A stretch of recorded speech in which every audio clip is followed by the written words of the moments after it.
Welcome in to the New Orleans Pelicans Podcast, the official podcast of your New Orleans Pelicans. A podcast dedicated to everything you need to know about the squad. Hear from players, coaches, broadcasters, and those who cover the NBA on a daily basis. It's time to flock up. The New Orleans Pelicans Podcast starts right now. Hello, everyone, and welcome to the New Orleans Pelicans Podcast, your official podcast of your New Orleans Pelicans. It is over. Mr. Jim Eichenhofer, Pelicans.com. The All-Star break has come to an end. Games already started back on Wednesday. There were some yesterday. Your Pelicans get back at it again today, and we're off and running. 27 games remain starting tonight. Pair home games coming up on Sunday and Tuesday against the Spurs. Then a couple of games on the road, 4 games on the road for the Mardi Gras road trip. Then we'll be back and forth, obviously, home and road. We'll kind of preview all that for you, kind of get you ready for the season here as well. Plus a very special guest coming up next segment, Mr. Christian Clark. Now works for The Athletic. You should know that name. He used to cover the Pels here for a long time. And I wouldn't even say bird's eye view, Mr. Jim Eichenhofer. He was there, or sleepy eyes, as he told us a little bit earlier when the Luka AD trade happened. So interesting perspective from him there. And of course, it is Friday, which means you got trending numbers, weekend showdown, all kinds of different aspects to get into it. First and foremost, man, good to see you. Welcome back. Time to get back to work. You too, Gus. Yeah, it was an enjoyable few days to get away from basketball and get away from the way the season has gone, but I am excited to get back. I'm ready to go. I really enjoyed the Wednesday return of the NBA, which featured only one game, but what a game it was, of Charlotte beating the Lakers in LA. Watched a little bit of basketball last night as well, but I'm ready for, like you said, the final 27 Pelicans games. Let's go. Right, and you take a look at it, obviously the last time they were on the court, they got a win, and a much-needed win, right, to snap that long double-digit losing streak. And I think the storylines going into the break was Z's minute restriction, but very efficient minutes there. Trey Murphy was doing well. Yves Missi got nicked up a little bit. It'll be interesting to see where he's at as the team gets back into it again. We don't know anything really until we start getting into action tonight. So I don't know what overall, man, what are you interested in the final 27 here? Yeah, I mean, I think there's a few individual guys that I'm interested in watching. You mentioned Yves Missi, closing out his rookie season. He's questionable for tonight's game against Dallas with right knee hyperextension. So we'll have to find out later today whether he's going to play against the Mavericks or not. But I mean, individual guys, Zion Williamson, obviously, see how he plays the rest of the season, see if he can keep his almost 1 point per minute stretch going. Trey Murphy just building upon what he's done so far in the first half of the season. Kelly Olynyk making his debut tonight. Continuing to watch Bruce Brown as he kind of gets acclimated to the Pelicans. So there's a lot of interesting things, I think, individually to pay attention to over the last couple months of the season, even if we know team-wise this isn't going to result in a postseason appearance. And you mentioned Kelly Olynyk. He spoke after practice yesterday about that first practice with the team. Yeah, I mean, it was great. Obviously, practice with the guys, get into the thing, swing of things, but for me also just to play basketball again after it felt like forever. Here's what he had to say about trying to play with Z. Yeah, it was good. Obviously it's going to take a little while to, build some chemistry, feel out what, he likes to do on the court and, how you can help him out. But I think it's, it'll be good. What do you think he's going to bring to this team? Yeah, I mean, one of the things that really stands out if you look at his season is he's shooting 44% on three-pointers, which is his career high. He's been a good three-point shooter, above average pretty much his whole career, but this is actually the best he's shot in the entire time he's been in the league. He's also shooting 50% from the field, which is his third best rate of his career. So, I mean, just bringing some more offensive efficiency. We all know that the Pelicans need three-point shooting to be able to be more competitive in a lot of games. I mean, his 44% that he shot is almost 5% better than anyone else on the Pelicans. If you look at the guys that have played for the Pelicans so far this season, Jose Alvarado right now is leading them at 39.8% from three-point range. So, I mean, he's definitely a weapon that they can utilize, and it will be interesting to see how he pairs with Zion. We're looking forward to having a floor spacer at the center position, which is something that that we've talked about before that Zion hasn't had. So, I mean, I'm curious to see how he plays tonight. And I'm glad he's back, going to be back on the court. It's just interesting. Unfortunate. It kind of goes with the way the season has gone that, it took a little while for him to get to join the team because they were on the West Coast when the Pelicans traded for him and Bruce Brown. And then he had work visa situation that needed to be cleared that he talked about a little bit yesterday with him being a Canadian citizen. So you add all those things together and then you throw in the All-Star break. He hasn't played since February 5th. There was a Toronto game where they hosted Memphis. So 16 days ago was the last time he played. I mean, for someone that didn't have an injury, that's a long time to be off of the floor. So looking forward to seeing what kind of impact he can make tonight. Yeah, that's what I was going to say. I mean, when you think about it, he's not even injured. I mean, we're used to his players not playing because of injury this year.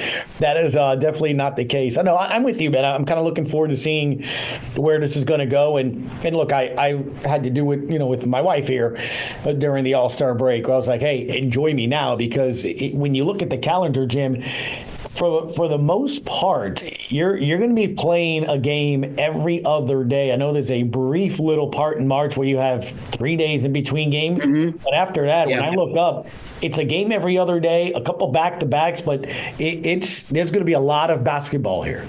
Yeah, I mean, initially in March, there was 2 extended breaks, but they had to slot the Orlando game into March 13th and switch around that Milwaukee game that got snowed out. So now, you're down to just the 1 break. They have they play on the 24th and the 28th in March, and there's a 3-day break in between there. But you're right. Other than that, it's pretty much exclusively a situation where you play every other day and you don't have too many extended breaks. So, looking forward to it. And, the stretch that they have coming up too. I mean, I know Mondays is the spoiler scale, but it's interesting too that Dallas obviously is 8th in the West right now, but after that they play 2 games against the Spurs and 2 games against Phoenix, both teams that are on the outside looking in of the play-in race. So I mean, those are important games for them, for those 2 teams, the Suns and the Spurs as well, as far as trying to stay in the hunt for extending their season past mid-April.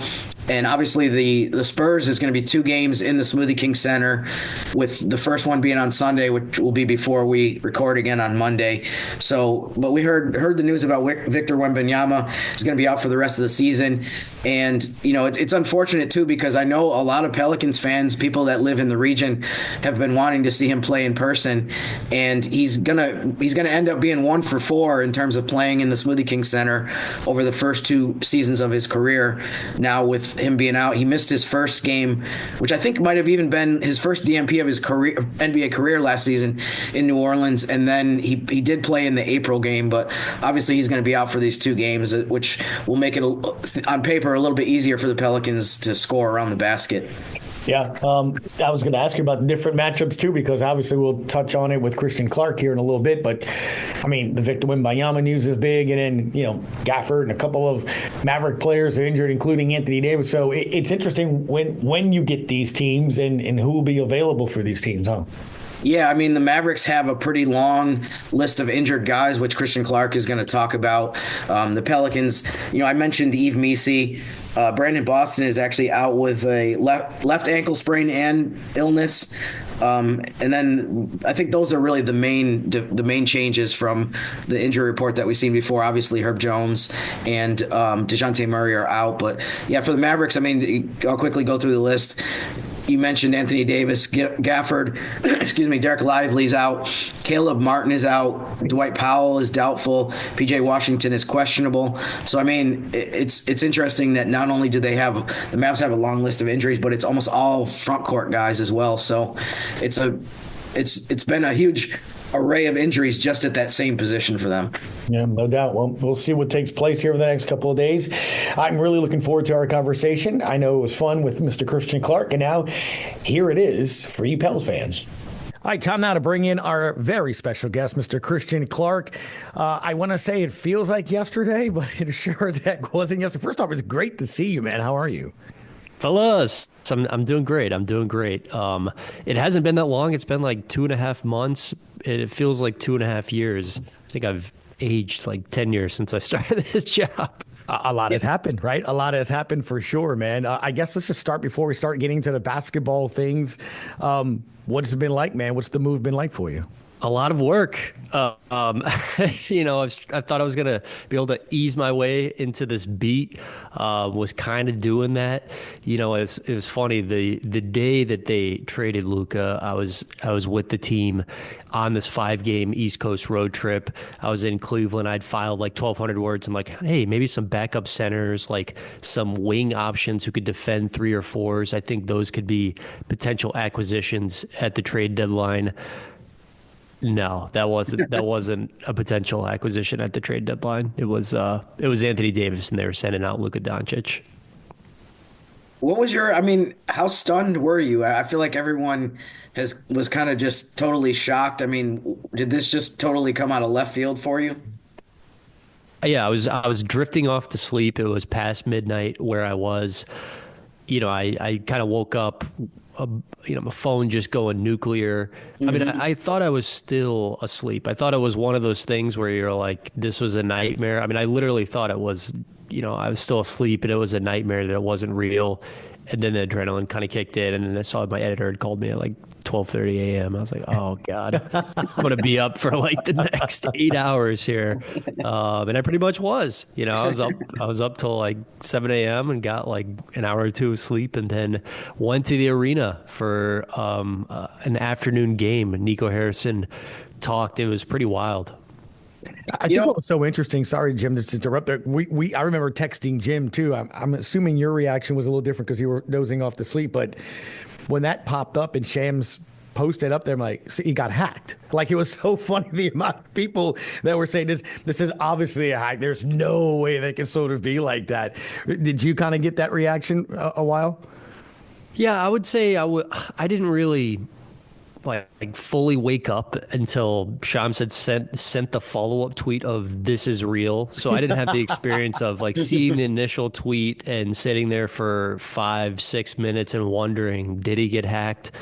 I mean, I definitely saw people reacting to like the initial tweet and thinking he got hacked, but by the time I was like up and moving and coherent, there were enough. There was enough confirmation to make me think this was real, even if it was hard to believe. Christian, there's a long list of reasons why I thought you were the perfect guest today. Obviously, you covered both the Pelicans, and now you're covering the Mavs in the same season. So, and then the game tonight, obviously in Dallas. But I think one of the things that's cool too about you getting this job for the Athletic covering the Mavs is you're actually a Dallas guy as well. The fact that you're from that area seems like it would give you some additional insight into, obviously the fan base, the city.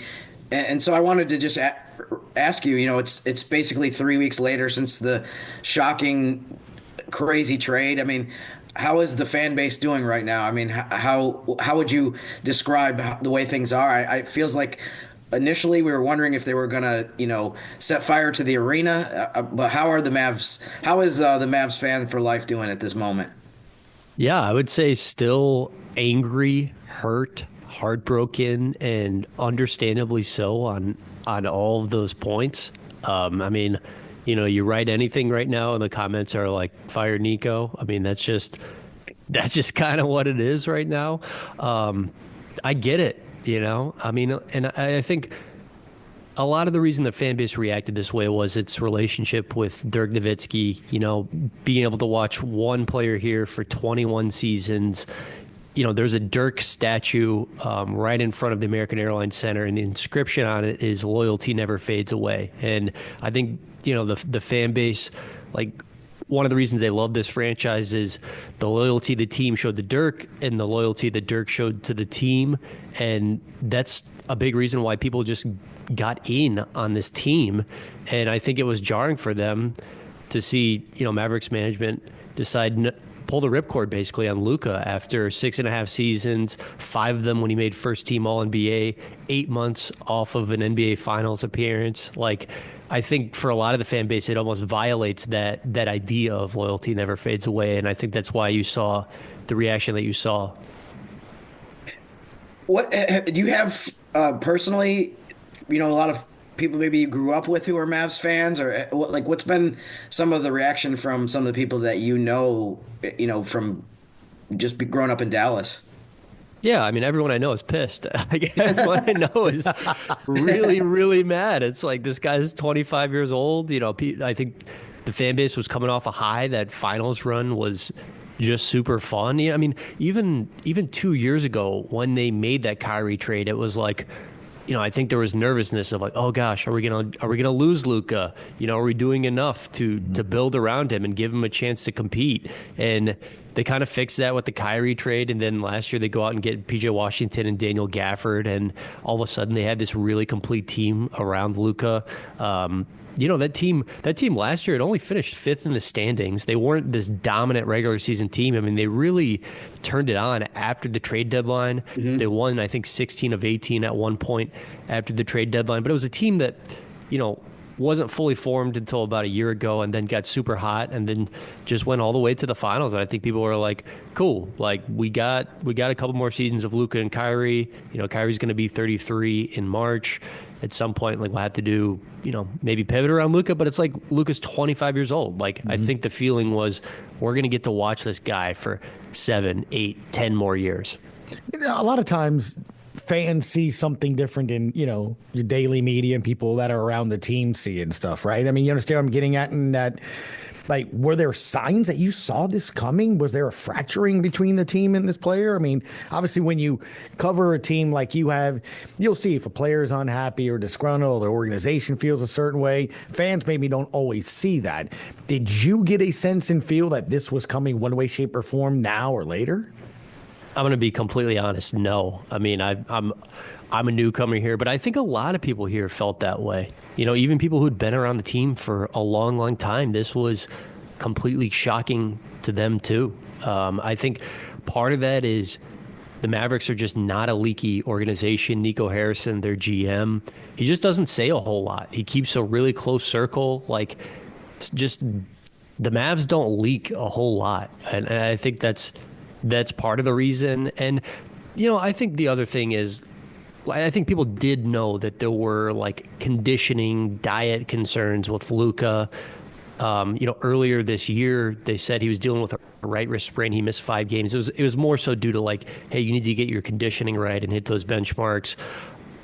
But I don't think anybody ever thought they would trade him, because it's like, you just went to the finals. I mean, when you're having extreme team success, I mean, nobody thinks you're going to shake it up like that. Christian, whether they like it or not, whether the fan base likes it or not, and clearly the answer to that so far is they do not. There's a new era that they're going to be going through here with Anthony Davis there. What do you think is the perception of the fan base for Anthony Davis? Obviously, the start that he got off to, he played an amazing first half. I watched that game against Houston, and then he gets hurt the very first game. But I mean, what is it even? It feels like they're not even really focused on him yet in terms of his future, that they're still talking so much about Luka's departure. But I mean, what is your perception as far as Anthony Davis coming in and what impact he can make for them? Why were you laughing, Gus? No reason. Look, to be honest, how surprised were you? Hey man, I gotta cover this team. I can't do that.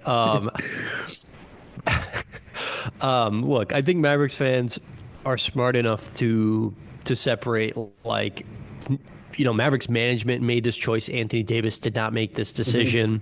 Mm-hmm. Anthony Davis was cheered very loudly during, the one game he'd played in Dallas. I mean, the atmosphere inside that building in the first half was pretty electric, actually. I mean, Anthony Davis really couldn't have been better. I mean, you totally saw the vision for what they wanted to do defensively. They blocked a franchise record 18 shots in like game 1 of Anthony Davis at power forward and Daniel Gafford at center. So you saw, like, okay, well, even though, I mean, I personally, I don't agree with the trade that they did, but they had a specific vision for the team they wanted to be. And you saw that for like a half, it was only half. Then Anthony Davis gets hurt. I mean, I don't think anybody's mad at Anthony Davis. Like, the fans here are smart enough to separate, like, it was management who made this decision. I mean, their anger, their ire is directed at management and ownership. You kind of mentioned the vision. Look, I hear a lot of people talking about it on the other side with the Lakers, right? They're not winning it this year. This is about next year and how better they're going to be. Was this move, you think, or by what Nico Harrison said, it was about getting everybody healthy this year and doing it next year? Or do they think that they're a team that can go to the finals this year? Or was that why the move was made? Yeah, I mean, they definitely made this move to try to win the championship this year. I mean, I think they knew, hey, look, our runway is going to be shortened here, our contention runway, because we're dealing a 25-year-old, and Kyrie's going to be 33 in March. Anthony Davis is going to turn 32 pretty soon. Like, these guys are approaching their mid-30s, and I think, Nico Harrison talked about this in Cleveland in his comments on the record. He's like, look, we got a 3-4 year window. That's the window, and I'm not thinking about 10 years down the road. And that actually made a lot of the fan base mad. They're like, you're not thinking about 10 years from now at all? But he was honest about it. I think they're looking at it like, we got 3 years here with these guys, with Kyrie Irving and Anthony Davis, and we'll see, if there's more roster change this summer. But yeah, they made this trade to try to win this year. I mean, they know this is a short window. Christian, I remember sitting next to you on, let me see, what was November 27th when the Pelicans played the Raptors, and that was your last game in the Smoothie King Center, last game covering the Pelicans. Obviously, that was a rough night, so it was kind of a unfortunate way for your Pelicans tenure to end. But, I mean, when you look at the Pelican season now from afar, it's been obviously a couple months since you were here. I mean, when you look back to that night, obviously it was a disappointing night. It was the first game that DeJounte Murray came back from his injury, but they were about to get Herb Jones back. I think they were about to get some other guys back from injury. I mean, at that point in the season, if you can remember back, did you think, as you departed for Dallas, that, they just needed to get some guys healthy and that the things were going to, turn around from where they were? Yeah, I mean, this team really does have talent. I mean, every time, I've watched a fair amount of their games since I left. I'm definitely looking at the box score of every game, and I'm like, man, there's so much talent here for 13 wins. The DeJounte thing was just gut-wrenching to see. I hated to see that for him and the Pelicans, with him dealing with his mother having a stroke before the season, him breaking his hand in his first game with the Pelicans, and the Achilles. It's like, golly, man. I mean, I think a lot of the reason they liked him was he plays in a ton of games. Availability was never a question mark, and it's like to have something like this happening it's almost sickening. Look, I think the thing that the Pelicans were talking about earlier this year was like, could this be a reset year for us like it was last year for the Memphis Grizzlies? And I think that's possible. I think that's within the realm of possibility. I mean, I'm going to be fascinated to see where they end up in the lottery, what they do there. But I think it definitely could be like a reset springboard year for them. It's such a weird, I guess, last couple of weeks too, or just even days, when you talk about the trade in the division and the teams in and around this area, right? I mean, you just mentioned Memphis a year ago, injured. Now they're where they are in the standings. But the news for Victor Wembanyama yesterday. I mean, that's a team that was kind of pushing for a playoff spot. They got a win last night, but it's still there's a lot of news going on and how teams can shuffle or not, and how they change by the day and by the month in this division. Yeah, man. I mean, the blood clotting thing. I mean, that's pretty scary business. I think Brandon Ingram dealt with that towards the end of his time with the Lakers, and he ended up being fine. I mean, I really hope that's the case with Victor Wembanyama. Obviously, a blood clot and Chris Bosh's lung contributed to him, basically retiring at a pretty young age. But yeah, man, that was a huge one. And I love the De'Aaron Fox trade for them. Like they've got enough stuff in the draft too, where I think there's a world where this could actually be a good thing for the Spurs. Like if they get a great pick and they nail it, and then Victor Wembanyama ends up being fine, like they're cooking with gas. But yeah, dude is coming. Have you guys watched that Court of Gold documentary at all on Netflix? I've not. I haven't had a chance yet. I haven't. No. I've seen 5 to 6 episodes, and it's about the Olympics, the summer in Paris, and Victor gets a lot of run. But it's fun. I mean, Victor is a serious guy. I think like the one thing about him is like, I think a question people are asking in the NBA right now is like, okay, who is going to be the face of the NBA once LeBron and Steph are done? And Victor actually is one of the guys who seems to want it, I mean, like Zion and Ja are incredible talents. I mean, Anthony Edwards is another guy. I mean, Anthony Edwards has even asked that question at All-Star Weekend, and he was like, no, I don't want to be face of the league. That's what they got Victor Wembanyama for. So, yeah, I mean, I think a lot is riding on him. It's interesting you say that, because when I was sitting yesterday and that news broke out and we were out here having lunch, it was crazy in the facility over here, and it's popping up on all the TVs, Christian. That's the first thing that popped in my head. It was the image of in the All-Star game this past weekend when they lost. He got upset, that he gave up a clear dunk. Like, you could see him being upset. And then we saw that awesome hockey game last night between the U.S. and Canada. And a lot of people are talking about it this week and this morning about how to get the NBA to kind of care more, right? And get their stars on the court or the All-Star game, or just kind of match that intensity level. And his name keeps coming up in an instance like that. So it is interesting how two different sports, different parallels, and then you see him being injured this year. But the last image that you'll see in the All-Star game is him upset that they lost, that his team lost. And I think that's something that we'll keep an eye on, Christian, I didn't see that. I have not seen that Netflix special, but I did find out on the weekend that Wemby likes to read before games. I don't know if you saw that that video from the locker room. So I'm curious to find out what Jokic's perspective on that. He seemed very upset by the fact that Wemby brings books to the arena, but I guess that's another topic for another day. Yeah, I think he was asked about it, and Jokic said, I got no problem that he reads before games, but reading before the All-Star game is just too far. I mean, that's just too far. You can't read before the All-Star game. Look, you don't need to get locked in like that. You mentioned Jokic here before we let you go, man. You take a look at the Western Conference. Is it OKC and everyone else? Yeah, I think Really? so. I mean, OKC's my title pick right now. I mean, like, if you just look at their net rating, it's like the best net rating of any team in the last 15 years. Defensively, like one of the best defensive teams we've seen this millennium. I think one of the biggest stories in the NBA during the stretch run is just how Chet Holmgren and Isaiah Hartenstein meshed together in that front court. I mean, they barely played together at all because of injuries before the All-Star break. It was only a handful of games. And I think there could be stuff to work through fit-wise with those two, but I think at the same time, like when they're out there together, it raises their ceiling and could make them even more terrifying. I love watching the Thunder play. They're an amazing team.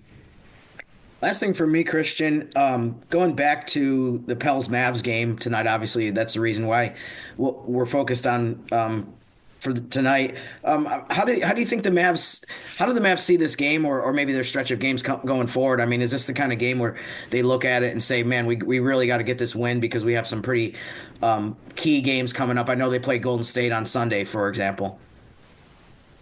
Yeah, I mean, they have 26 games left. I feel like they're thinking like every one of these 26 is a must win. I mean, look, this is a team built to win right now. I mean, they have high-paid stars who are approaching their mid-30s. I know the injury stuff has like thrown a wrench into things, but yeah, I think they're going to be hungry and desperate. They made this trade for Anthony Davis with the idea to start him at power forward and play him next to Daniel Gafford or Derek Lively. Like, they wanted to be this huge supersized team, and Anthony Davis, Lively, and Gafford are all out right now. They're going to be out the next 2 weeks. Their last two games before the All-Star break, the Mavericks were starting Kessler Edwards, who's like a 6'8" small forward, power forward at center, basically. I mean, that was how bad this stuff had gotten. I'm curious who they're going to start at center tonight. Dwight Powell, who has missed the last 14 games, is doubtful. If he can't go, I mean, maybe you look at P.J. Washington, who's questionable. Maybe you look at Kessler Edwards again. They just signed Moses Brown to a 10-day contract. I mean, it could be any one of those guys, but they're in this weird spot where it's like we have the best bigs in the NBA when we're healthy, but right now none of them are healthy, and we're just having to throw out like emergency options. All right. Well, we'll see what takes place tonight, Christian. It was great catching up, man, and hopefully we'll catch up again. And maybe the Pels and Mavs, maybe it'll be a playoff series. I don't know. We'll see one day. One day. I hope you guys are eating plenty of king cake. Look, again, Jim mentioned it earlier before we started recording. Mardi Gras is later this year, so we've been king caking since January, dude. We're almost at the end of February, and we still got another week to go into March. So it's time for the diet, man, to start taking into effect, man. Diet starts in March. There it is. I like it. Mr. Christian Clark, thank you, sir. Appreciate it. All right. Thanks to Christian Clark from The Athletic. Covers your Dallas Mavericks. And you remember, used to cover your New Orleans Pelicans. And in case you're wondering, there it is. He got some king cake, Jim, for the Super Bowl. Got to have that king cake, man. Got to have that king cake. Excellent choice by Mr. Clark. I love it. All right. Let's do our Friday thing. TGI Jim, it's Friday, which means Mr. Eichenhofer has a pair of things for us. Trending numbers and weekend showdown. What are we starting with, Jim? Well, let's start with the trending number, which is 31.2. And once again, I got to give credit to John Schumann of NBA.com for coming up with this number. The guy does a great job with his power rankings.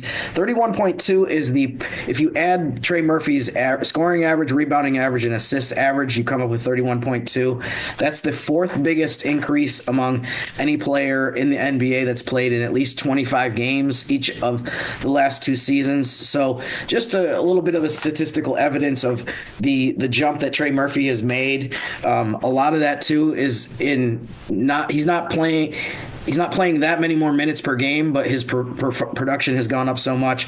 Another thing that John Schumann added that I thought was a good note as well along the same lines, Brandon Boston actually has the fifth highest increase in points, rebounds, and assists average compared to last season. So two guys that have made a big jump this season, and looking forward to seeing how both of those guys do over the last stretch of the season. Gus, for the weekend showdown, I thought this was actually pretty easy too. If you look at the games this weekend, I went with Dallas at Golden State Sunday at 2:30 on ABC. The Mavericks are in 8th place in the West. They're 30-26, but they're only 1.5 games ahead of Golden State. The Warriors are in 10th place right now. So, I mean, those two teams are really close in the standings. The Warriors 10th place. They're 2 games ahead of the Phoenix Suns, who have really been dropping lately. But that's the weekend showdown. That's I think one of the biggest games to watch. Mavericks Warriors. I think it's either the second or third time that Klay Thompson will be back playing against Golden State. So that's another interesting element of that game as well. I remember the first 2 times that those two teams played in San Francisco back in November. It was one of the best games of the season, and I think ESPN named it one of its top 3 games that have been played so far. So looking forward to that one, and looking forward to the Western Conference race heating back up over the last couple months of the season. Yeah, no doubt. And if you have any doubts as to how that's going to be covered, literally in a 2-night span, the Lakers went from it's over, it's disaster, to they won back on Thursday and they're back on schedule. Yeah. And Luka didn't play last night either, right? So look, I will just say this: the memes and GIFs. There's a lot of people in LA that. That's going to be an interesting storyline, Jim, to follow as the season goes, if you catch my drift there. Look, it is what it is, man. I think the Pels have their own things to worry about. Sure. Players develop and, guys stay relatively healthy and try to play spoiler and do whatever it is that they need to do. But we'll see. Hey, don't forget, I got a watch party. I'll be there with a couple of members of the Pels squad tonight. Vinny's Caddy Shack Bar and Grill, 3217 Ridge Lake Drive in Metairie. Gus, there's parades. I get it. If you go to the Metairie one, you can still walk right down the street on Ridge Lake. It's like 2 blocks from where Trader Joe's is. So you could come hang out or come afterwards. The parade's going to pass right there on Vets. You can be there as well. I literally have the gear behind me. Bunch of goodies, including one may disappear, though, Jim. It's a little baby dragon stuffy, I guess, to celebrate the Chinese New Year. I didn't even know we had those, but I got dragon stuffies as well for tonight, including a jersey. There you go. That's going to be a raffle ticket giveaway. So come on out, and we got a lot more coming up over the next couple couple of weeks. So while we're not in the playoff race, the games will still be fun. Jim will be a part of those as well. So it should be fun, Jim. Yeah, looking forward to it. I'm glad that that basketball is back now. I mean, I think we spent a lot of time, and I say we, I mean the collective of the basketball world spent a lot of time talking about trades and things on paper. I'm glad now to see you actually have to prove it on the court. So, based on what you said about the Lakers earlier, it is going to be so interesting to see how it goes. And we all know that every loss will be the apocalypse, and every win will be get that championship parade ready. So This is going to be fun one way or the other. Sure, you're going to love it. That's Jim Eichenhofer, Pelicans.com. Previews before the game. Thoughts after the game. Pelicans.com. Go check it out. And, of course, over on X, Jim_Eichenhofer. Thank you, Jim. Appreciate the time, bud. Thanks, Gus. Thanks for listening to the New Orleans Pelicans Podcast. Join us 3 times per week on Pelicans.com, the Pelicans mobile app, the iHeartRadio app, or where you get your podcasts. And be sure to give Jim and Gus a follow on X at Jim_Eichenhofer and GCat_17.